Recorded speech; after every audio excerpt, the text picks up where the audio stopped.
ভাগবত শুধুমাত্র কোনো পুঁথি, শুধুমাত্র কোনো গ্রন্থ, শুধুমাত্র কোনো পুস্তক নয়। তাহলে ভাগবত হলো প্রত্যক্ষ শ্রীকৃষ্ণ। ভগবান শ্রীকৃষ্ণের মধ্যে আর ভাগবতের মধ্যে কোনো পার্থক্য নেই।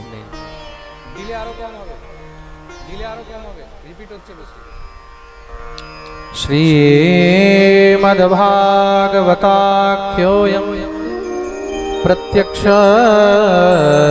কৃষ্ণ এব হি। প্রত্যক্ষ শ্রীকৃষ্ণই হলেন শ্রীমদ্ ভাগবত।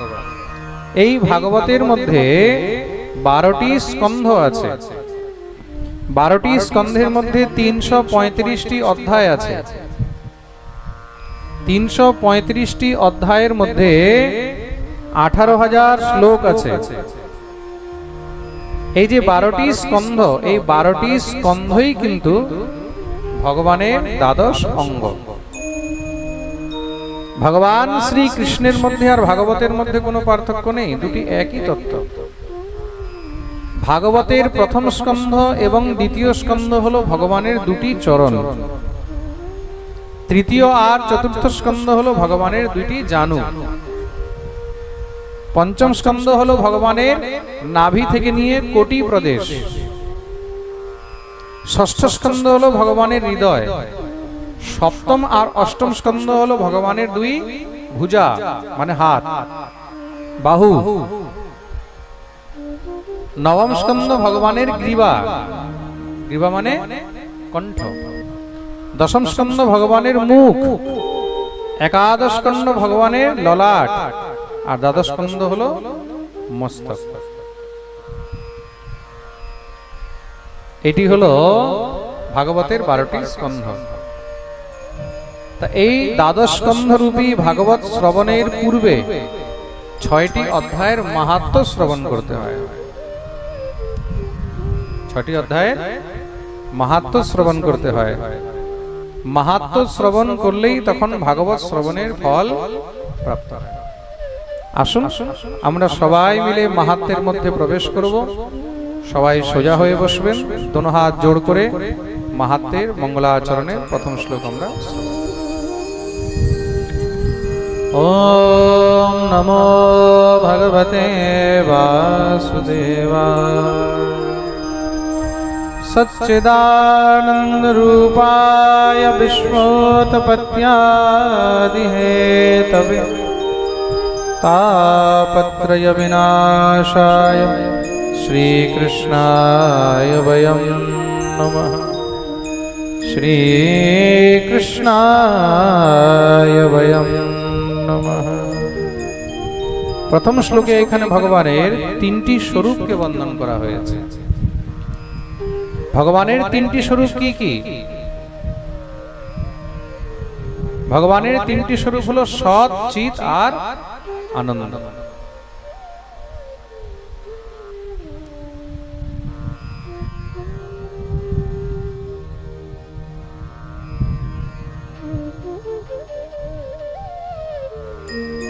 ভগবানের 3টি স্বরূপ হলো সৎ, চিৎ আর আনন্দ। সৎ শব্দের অর্থ কি? সৎ মানে হলো সত্য। সৎ মানে সত্য। আর সত্যকে, সত্যই হলেন স্বয়ং ভগবান। আর আমাদের পাঠের মধ্যে মুখ্য যজমান, মুখ্য পরীক্ষিত, ও তো সত্য। সত্য সংকল্প নিয়ে সবাইকে একত্র করে সত্য স্বরূপ ভগবানের সত্য মহিমামৃতরূপী ভাগবতের কথাকে এখানে আয়োজন করেছে। তার জন্য ভগবানকে ত্রিসত্য বলা হয়েছে। কি বলা হয়েছে? তিনি সত্য। সত্যব্রতম সত্যপরম ত্রিসত্যম সত্যস্য যোনিম নিহিতম চ সত্যে সত্যস্য সত্যমৃত সত্যনেত্রম সত্যাত্মকম ত্বাম শরণম প্রপন্নাঃ। ভগবানই হলেন ত্রিকাল সত্য। আমাদের রূপেও তিনি আছেন, ঈশ্বর রূপেও তিনি আছেন, আর জগৎ রূপেও তিনি আছেন। জীব, জগৎ আর জগদীশ্বর। খুব মন দিয়ে শুনবে। ত্রিকাল সত্য ভগবান। সৃষ্টির মধ্যে তিনটি হলো মুখ্য ধারা, আর তিনটি হলো সত্য। কি কি? জীব, জগৎ আর জগদীশ্বর।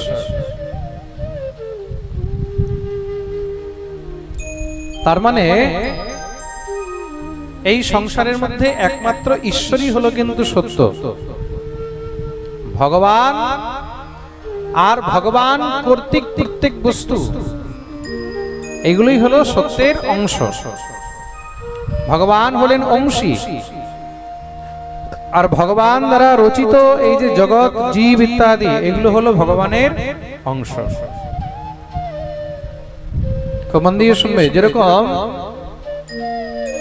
এক হলো সিন্ধু, আর এক হলো সিন্ধুর বিন্দু। সমুদ্র আর সমুদ্রের এক ফোঁটা। তো ভগবান হলেন সমুদ্র, আর আমরা হলাম সমুদ্রের এক ফোঁটা। তার জন্যই ভগবানকে একমাত্র সত্য বলা হয়েছে। গোস্বামী তুলসীদাস তার জন্য খুব সুন্দর করে বর্ণন করেছেন। ईश्वर अंश जीव अविनाशी, ईश्वर अंश जीव अविनाशी, ईश्वर अंश जीव अविनाशी, ईश्वर अंश जीव अविनाशी, चेतन अमल सहज सुख राशि, चेतन अमल सहज सुख राशि, चेतन अमल सहज सुख राशि, चेतन अमल सहज सुख राशि, ईश्वर अंश जीव अविनाशी, ईश्वर अंश जीव अविनाशी।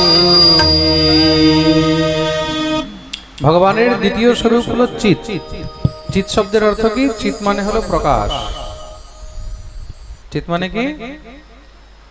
যার প্রকাশে সমস্ত জগৎ প্রকাশিত হয়ে রয়েছেন, তিনি হলেন স্বয়ং ভগবান। তার কৃপা ছাড়া এই সংসারের মধ্যে সূর্য কিন্তু প্রকাশ দিতে পারবে না। প্রেম সে বলো। একবার সূর্যের অভিমান হয়ে গেছে,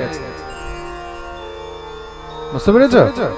একবার সূর্যের অভিমান হয়ে গেছে, আমি যদি প্রকাশ না দিই, আমার প্রকাশে জগৎ প্রকাশিত, তাহলে সংসার অন্ধকারময় হয়ে যাবে। তাহলে সংসার কি হবে? অন্ধকারময় হয়ে যাবে। তা সূর্যের যখন অভিমান হয়েছে, তো ভগবান কি করলেন? সূর্যের অভিমানকে চুরচুর করার জন্য ভগবান একটি লীলা করলেন। আর সেই লীলা কি করেছেন? একদিন সূর্য নিজের প্রকাশ নিয়ে আর উদিত হচ্ছে না। সূর্য ভাবছে, আমি যদি উদিত না হই তাহলে জগৎ অন্ধকারময় হয়ে যাবে। তা সূর্য নিজের প্রকাশ নিয়ে আজকে আর উদিত হচ্ছে না। তো ভগবান কি করলেন? ভগবান সূর্যের অভিমান দর্পকে নষ্ট করার জন্য সূর্যের যত তেজ ছিল সেই সমস্ত তেজকে ভগবান নিজের দুটি নেত্র বন্ধ করে, ভগবান শুধু চোখ বন্ধ করেছেন, চোখ বন্ধ করতে সূর্যের সমস্ত তেজ শেষ হয়ে গেছে। আসলে সূর্য নিজের প্রকাশে প্রকাশিত নয়, সূর্যের পিছনে ব্যাকআপ রয়েছে, এনার্জি রয়েছে। সেই প্রকাশ কোথা থেকে আসছে? সেই প্রকাশ তার কাছ থেকে আসছে। ভগবান, ভগবানের দুটি নেত্রই হলো সূর্য আর চন্দ্র। খুব মন দিয়ে শুনবে। ভগবান যদি প্রকাশের সাপ্লাই একদম বন্ধ করে দেয়, তাহলে সূর্যেরও বাপের দম নেই। সূর্য সঙ্গে সঙ্গে গিয়ে গোবিন্দের চরণে পড়ে গেছে, প্রভু এই কি হলো?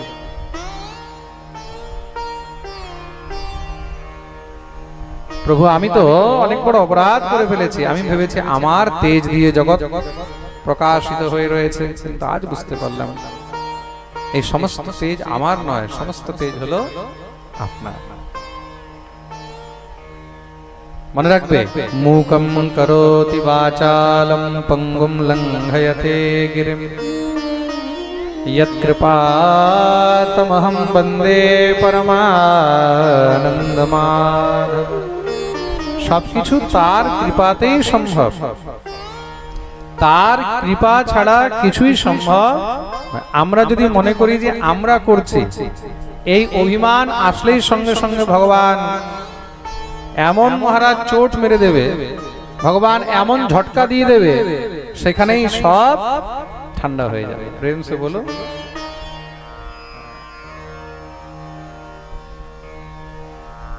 এদিকে কি জলের ছিটা আসছে নাকি? হ্যাঁ, আচ্ছা আচ্ছা, কিছু উঠে এদিকে চলে আসো, এই সাইডে, এই সাইডে একদম খালি আছে, এদিকে চলে আসো। আমাদের প্যান্ডেল যতটুকু আছে, আজকে তো প্যান্ডেল ভরে গেছে, প্রথম দিনই আমাদের প্যান্ডেল ফুল হয়ে গেছে। এখন কালকের পাঠে যদি এর থেকে বেশি লোক হয়, আর যদি বৃষ্টি হয়, তখন কি করবে? আমি তো এটাই ভাবছি। হ্যাঁ, হয়ে যাবে। ঠিক আছে, গরমের মধ্যে একটু একটু জলের ছিটা পড়লে কিছু হবে না, ঠান্ডা ঠান্ডা কুল কুল হয়ে যাবে। প্রেম সে বলো। সবাই তো কাঁদছিল বৃষ্টি হচ্ছে না, বৃষ্টি হচ্ছে না, কাঁদছিল মানে বাংলায় তো এবার যা ইচ্ছা তা শুরু করে দিয়েছে। আমি দেখছি টিভির মধ্যে ব্যাঙের বিয়ে দিচ্ছে, তাই না? অনেকে দেখেছো হবে তোমরা টিভির মধ্যে খবর। রাধে, জয় শ্রী রাধে রাধে।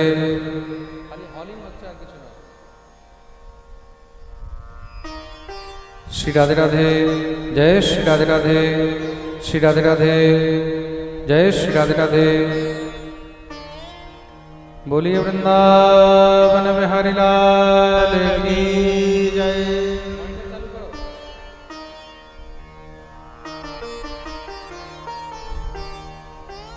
श्री राधे राधे, जय श्री राधे राधे, श्री राधे राधे। কারোর কিছু করার সামর্থ্যই নেই, একমাত্র ঈশ্বরের কৃপাতেই কিন্তু সবকিছু সম্ভব, অন্যথা কিছু সম্ভব নয়। তো ভগবানই হলেন চিৎ স্বরূপ, এই সংসারের মধ্যে চিৎ হলেন স্বয়ং ভগবান।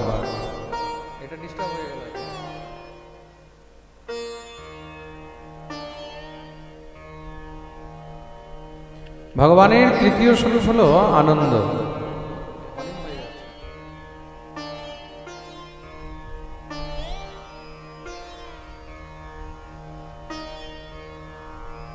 শ্রী রাধে রাধে, জয় শ্রী রাধে রাধে। ভগবানের তৃতীয় স্বরূপ হলো আনন্দ। আসলে আমরা কিন্তু জগতের মধ্যে আনন্দ খুঁজে বেড়াচ্ছি, ঘর পরিবার, টাকা পয়সা, স্ত্রী পুত্র, প্রেম ভালোবাসা, আমরা এগুলোর মধ্যে আনন্দ খুঁজে বেড়াচ্ছি, তাই তো? এগুলোর মধ্যে কিন্তু আনন্দ নেই, এগুলো হলো ক্ষণভঙ্গ। মনে রাখবে, জীবনে তুমি বিষয়কে যত জড়াবে, তোমার সুখ, তোমার শান্তি, তোমার জীবনের আনন্দ ততটাই নষ্ট হয়ে যাবে। তুমি বিষয়কে যতটাই জড়াবে, তোমার 4 জন লোকের সঙ্গে সম্পর্ক থাকবে, দেখবে অনেক সুখী আছে। 4 জন থেকে যখন 40 জন হয়ে যাবে, ততই দেখবে তোমার এখন চিন্তা বেড়ে গেছে। কেন? আগে চিন্তা হতো 4 জন কি বলবে, এখন চিন্তা কিসের হচ্ছে? 40 জন কি বলবে। শুধু সম্পর্কটা দিয়ে দেখো, কার সঙ্গে তোমার সম্পর্ক বাড়লো, তাতেই কিন্তু তোমার উপরে সামাজিক চিন্তার দায়িত্ব আরো বেড়ে গেল। বেড়ে গেল তো? সম্পর্ক যত কম হবে, ততই তুমি সুখী থাকবে, মনে থাকবে। কিন্তু এই জিনিসটা মনে রাখবে, সম্পর্ক যত কম হবে ততই তুমি সুখী থাকবে, ততই তোমার জীবনে শান্তি থাকবে। তদ্রূপ এই সংসারে যেই কোনো বস্তুর সঞ্চয় বহুত খারাপ। স্ত্রী যতদিন ছিল না ততদিন পর্যন্ত তুমি মুক্ত ছিলে, স্বামী যতদিন ছিল না ততদিন পর্যন্ত তুমি কিন্তু মুক্ত ছিলে। স্বামী যখন আসলো বা স্ত্রী যখন আসলো তখন তুমি একা থেকে দম্পতি হলে। একা থেকে কি হলে? দম্পতি হলে, মানে দুইজন হলে। দুইজন হলে কি হলো? তোমার উপরে দায়িত্ব আরো বেড়ে গেল, দায়িত্ব আরো বেড়ে গেল। তো যত দায়িত্ব বাড়বে ততই তোমার সুখ, ততই তোমার শান্তি আস্তে আস্তে নষ্ট হবে। তারপরে সন্তান হলো, সন্তানের চিন্তা। সন্তান হয়েছে, দেখো চিন্তা কত জায়গা থেকে না হয়। এই সংসারের মধ্যে আমরা যত বিষয়কে জড়াচ্ছি ততই কিন্তু চিন্তা বাড়বে। বিয়ে করেছো, বিয়ের পরে কি শুধু স্বামী স্ত্রীর চিন্তা? এবার স্ত্রী যদি মা বাবার সেবা না করে, স্ত্রী যদি মা বাবার সঙ্গে ঠিক মতন কথা না বলে, ব্যবহার না করে, এটাও একটা চিন্তা, তাই তো? এটাও একটা সমস্যা। মানুষ ঘরের সমস্যা, বাইরের সমস্যা, সমাজের সমস্যা, নিজের সমস্যা, এইগুলো নিয়ে সবসময় দুঃখী হয়ে থাকে। বিষয় যত আমাদের জড়াচ্ছে ততই আমাদের সমস্যা বাড়ছে। বিষয় যত কম ছিল সমস্যাও তত কম ছিল। আসলে আমরা সুখের কামনায় দুঃখকে জড়িয়ে ধরে আছি। আমরা কিন্তু বুঝতে পারছি না প্রকৃত রূপে আমরা যে বিষয়টাকে জড়িয়ে ধরে আছি আনন্দের জন্য, সেই বিষয়ের মধ্যে কিন্তু আনন্দ কিছুই নেই। এই বিষয়ের মধ্যে আনন্দ কিছুই নেই, কিন্তু তবুও আমরা এই বিষয়রূপী হাড়কে শুধু চাবিয়েই যাচ্ছে। যেরকম কোন কুকুরের সামনে তুমি একটা শুকনো হাড় দিয়ে দাও, তা সেই হাড়ের গন্ধ পেয়ে সে কি করে? সেই হাড়টাকে নিয়ে পট করে দৌড়ে চলে যাবে, গিয়ে এক কোনায় বসে সেটাকে এবার চাবানো শুরু করবে। চাবাতে থাকে, আর চাবাতে চাবাতে চাবাতে চাবাতে গিয়ে শুষ্ক হাড়, তো তার মধ্যে তো কিছু নেই, কিন্তু ওই যে গন্ধ, এটাই হলো মায়া। এই যে গন্ধ, সেটাই হলো মায়া, সেটাই হলো আসক্তি। ওই হাড়ের গন্ধ থেকেই সে মনে করে হ্যাঁ আমি এখান থেকে অনেক কিছু পাচ্ছি, আর চাবাতে থাকে। আর চাবাতে চাবাতে আস্তে আস্তে কি হয়? তারই দাঁতের গোড়া ঢিলা হয়ে যায়, রক্ত বেরোতে লাগে। তাই নিজের রক্তকে নিজেই যখন চেটে চেটে চুষে চুষে পান করে, সে মনে করে বোধহয় এই শুকনো হাড়টা থেকে রক্ত বেরোচ্ছে, আর আমি সেটাকে পান করছি, সেটাকে আমি ভক্ষণ করছি। বস্তুত সেটাতে তার কোনো লাভ হচ্ছে না, অপিতু কি হচ্ছে? ক্ষতি হচ্ছে। তার জীবন আস্তে আস্তে নষ্ট হয়ে যাচ্ছে। যেরকম শরীরের মধ্যে যখন চুলকানি হয়, চুলকানি হলে কি হয়? তখন তুমি একটুখানি চুলকাও, তারপরে আবার মনে হবে আরো চুলকাই, আরো চুলকাবে, মনে হবে আরো চুলকাই। তো চুলকানি যখন হয় তখন চুলকাতে আরো বেশি ভালো লাগে, খারাপ লাগে? চুলকানি হলে চুলকাতে আরো বেশি ভালো লাগে। আর তুমি যত চুলকাবে, চুলকাতে চুলকাতে কি হবে? তোমার লাভ হবে না ক্ষতি হবে? বলো, জোরে বলো। ক্ষতি তো হবে। কি হবে? বলে চামড়া উঠে যাবে। কিন্তু আমরা এটা চিন্তা করি যে চুলকালে চামড়াটা উঠে যাবে, রক্ত বেরিয়ে যাবে, চিন্তা করি কি? কেন? তখন চুলকাতে খুব মজা লাগে, লাগে তো। তদ্রূপ হলো সংসার, তদ্রূপ হলো বিষয়। এই বিষয়কে জড়াতে খুব মজা লাগে। বিষয়টা একটা এমন বস্তু, বিষয়কে জড়াতে খুব মজা লাগে, এটা চুলকাতে খুব মজা লাগে। হ্যাঁ, ঘর বানালাম, খুব ভালো লাগছে, এবার ঘরের মধ্যে ডেকোরেশন করতে হবে, ঘরের মধ্যে এবার ফ্রিজ চাই, টিভি চাই, ফ্রিজ চাই, টিভি চাই, কুলার চাই, ওয়াশিং মেশিন চাই।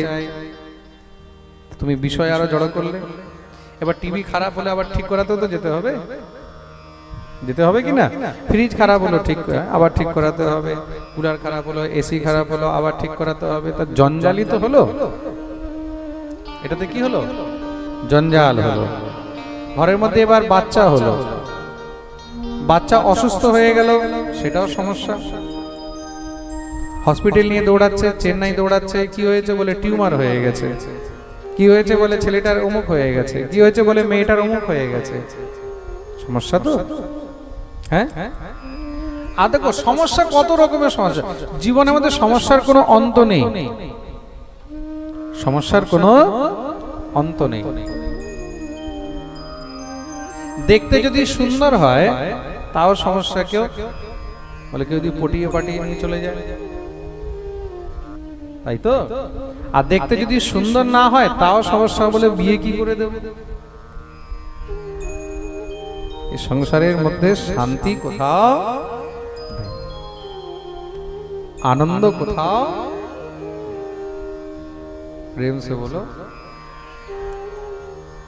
আমরা মনে করছি আনন্দ আছে, বিষয়ের মধ্যে কখনোই আনন্দ নেই।